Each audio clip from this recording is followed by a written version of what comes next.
Olá, amigos! Sejam todos bem-vindos ao canal Esquerda Autocrítica, sempre pedindo para que ajudem a divulgar o canal para ter maior alcance. O tema de hoje vai explicar por que Lula se apaixonou pelas forças neoliberais que ajudaram na sua eleição.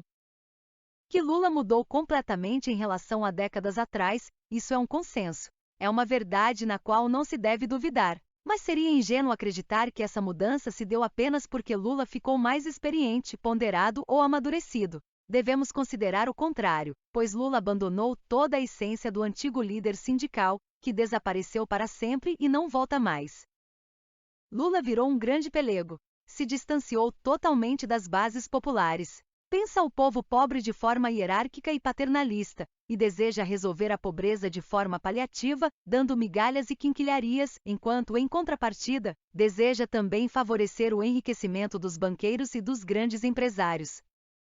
A reunião que ele fez com as lideranças sindicais em Brasília, no fim do mês passado, sinaliza que o antigo líder sindical desapareceu para sempre. A imagem do sindicalista Lula, hoje coisa do passado, mal consegue sobreviver sequer em hologramas ou logomarcas estampadas em camisetas. O Lula que se reuniu com os sindicalistas é um Lula mais próximo dos interesses dos patrões, e o petista já começa a abrir mão de suas propostas fundamentais, conforme já previmos no nosso canal. Atendendo às demandas da Frente Ampla, que agora cobra a conta pela festa da democracia, Lula já começa a amenizar suas propostas de redistribuição de renda. Fez muito barulho só para fazer implantar o Bolsa Família de R$ 600, fingindo brigar com o mercado, e estabeleceu um aumento michuruca do salário mínimo, além de oferecer um auxílio de R$ 150 para cada filho de até 6 anos gerado ou adotado por uma família pobre. Lula até se empenhou para furar o teto de gastos públicos, mas dentro de um investimento de no máximo 198 bilhões de reais, defendido por uma PEC da transição que agora só vai instituir o Bolsa Família fora do teto por 2 anos. Visando atender interesses do Centrão, Lula começa a suavizar suas propostas, e com isso ele tem que ceder às pressões da direita moderada e do empresariado, e assim diminuir ainda mais os benefícios propostos para as classes populares. Tanto na reunião de Lula com os líderes sindicais como, na mesma semana, a reunião de seu vice Geraldo Alckmin com os empresários da Faria Lima, no encontro promovido pela Esfera Brasil, veio outra renúncia de Lula às causas progressistas. Lula desistiu de revogar a reforma trabalhista, mesmo quando se sabe que essa medida nefasta do governo Michel Temer não tem ajudado a gerar empregos nem fazer a economia crescer. A revogação da reforma trabalhista foi considerada, tanto por Lula e Alckmin, como inviável, e agora o projeto tende a ser apenas revisado, em pontos referentes a acordos trabalhistas, contratos individuais, trabalho intermitente e as novas atividades como home office e trabalhos para aplicativos de internet. Apenas serão reparados pontos mais drásticos, sem que se mexa na essência da temerosa legislação. A proposta de não revogar, mas de revisar a reforma trabalhista, causou um incômodo na chamada esquerda do PT, que de maneira equivocada entendeu que a atitude se limitava apenas aos pontos de vista do vice Geraldo Alckmin. Esquecem, porém, os integrantes dessa ala do partido que o próprio Lula anunciou que desistiu da revogação na reunião sindical, e devemos lembrar que Lula vai dar, em seu governo, menos destaque aos colegas petistas do que a Geraldo Alckmin, que o presidente eleito enfatizou que vai governar junto, não sendo um vice-presidente decorativo. Em vários momentos da campanha presidencial, os empresários e banqueiros se sentiram encantados com a fala de Lula. Não podemos ser ingênuos e achar que isso é naturalmente motivado pela democracia, palavra que está sendo usada pelas esquerdas como eufemismo para o esquerdismo sem pé nem cabeça de hoje. Os empresários e banqueiros não passaram a gostar do povo pobre.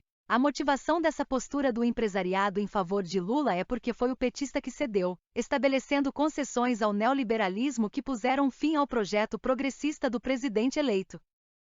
Em sua fase de transição governamental, Lula está pagando as contas e atendendo às exigências das forças da direita moderada que o ajudaram na vitória eleitoral. A sua equipe ministerial é um sinal disso, estabelecendo acordos com os partidos aliados que sacrificam o projeto progressista, embora se evitem, por exemplo, que concessões como oferecer a pasta do desenvolvimento social para alguém fora do PT possa refletir no risco de derrota de um candidato petista à sucessão de Lula.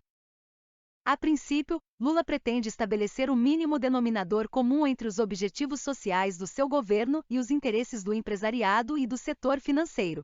Mas na prática, o peso maior está nos donos do poder econômico, que facilitaram a vitória de Lula e trouxeram os setores conservadores da sociedade para o apoio ao petista. Temos que recorrer, por ironia, à frase do economista neoliberal Milton Friedman, que afirmou que não existe almoço grátis.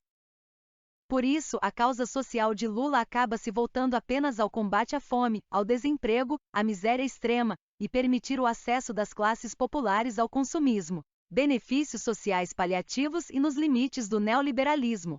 As causas progressistas foram minimizadas a quase nada.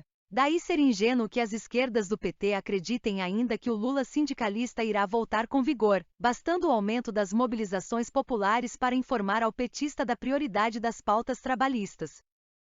Com os sindicatos enfraquecidos e com a decisão de Lula de não revogar a reforma trabalhista nem revigorar a CLT, as mobilizações das classes trabalhadoras desejadas pela esquerda raiz mais parecerão um incrível exército de Brancaleone, aquele grupo de lunáticos bravateiros do famoso filme da comédia italiana. Lula já estabeleceu compromissos profundos com o mercado, traindo com as classes trabalhadoras, estando muito mais próximo da Faria Lima do que de São Bernardo do Campo.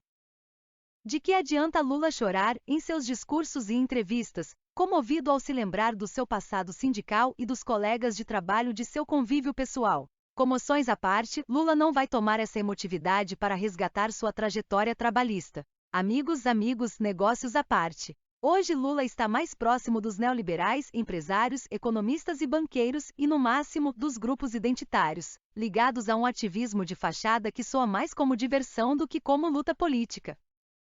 Lula se apaixonou de maneira intensa e incurável pelo neoliberalismo. Se o seu antigo esquerdismo já era muito brando e sem ousadias, o Lula de hoje, que jogou fora tudo o que sobrou de algum esquerdismo, agora está ainda mais conservador, mais direitista, mais neoliberal, mais pelego. O PT virou o partido dos tucanos, com o naufrágio político do PSDB. E Lula está mudando de narrativas, como desistir de revogar a reforma trabalhista, para atender às pressões dos aliados da direita moderada. Vai que Lula decide um dia privatizar a Petrobras. Tudo a pretexto de reconstruir o Brasil. Afinal, tudo isso é democracia, não é mesmo?